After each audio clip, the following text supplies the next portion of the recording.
And David, I mean, Sarah's been around since she was 7 or 8, but you've been in Bookham even longer, haven't you? 40 years now, just about. And 40 years. When we came, our 2 children were quite, well, young, 4 and 6. Yeah. Now they're mature parents, and very pleased to say they have good marriages and have leadership roles in their churches. And yes, I've been retired 17 years, which is a long time. And so you're married to Elaine, who I'm runs a lot of the golden Elaine. Years, and you've got Fran in this church. Is it Michael, your other son? Michael and Francis, yes. Yeah. We call her Francis. All right.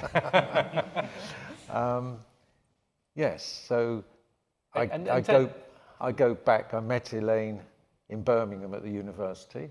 Right. And we got married there and worked in a church. I ran a youth group for a good 10 years until we moved away, and Elaine was busy with house jobs and establishing a young mums group and things like that. Was this all in addition to your job, or was the youth the main? Yes. Okay, because we're going to come to a professional youth worker in a sec. I had to have a career change when at 28 I was made redundant and decided to go into the civil service.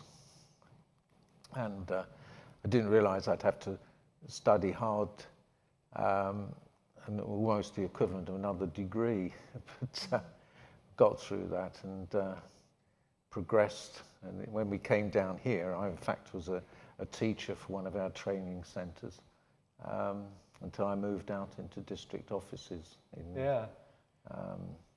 And when you talked earlier, David, what I heard was a real kind of heart for service in addition to a lot of what you did in work as well. You talked about some of the stuff you did with schools and youth work and others. Well, I've always thought the letter of James, where they say faith without works is dead.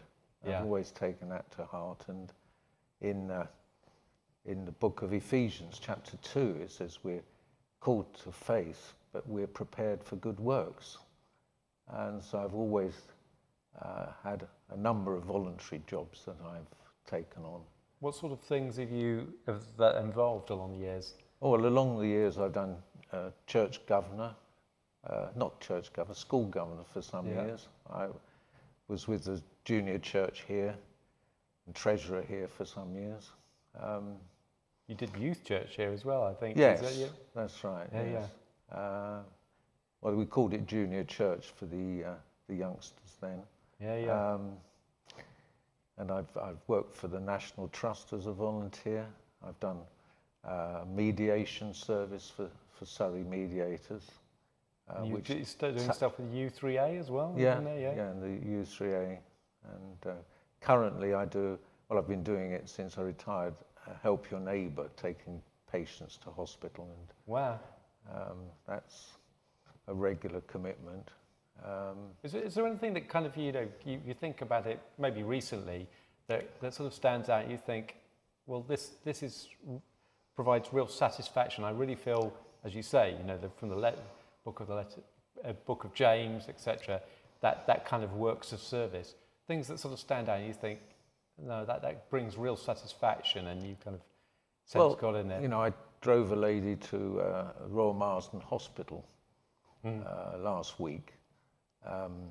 And hearing her story and trying to say, well, my wife had a cancer treatment those years ago, and it can be good, you can recover. And hopefully that was encouraging and positive for her. So it's interesting to relate with Sarah talking about coming alongside, you two coming alongside people in the neighbourhood, in the community, and just providing works.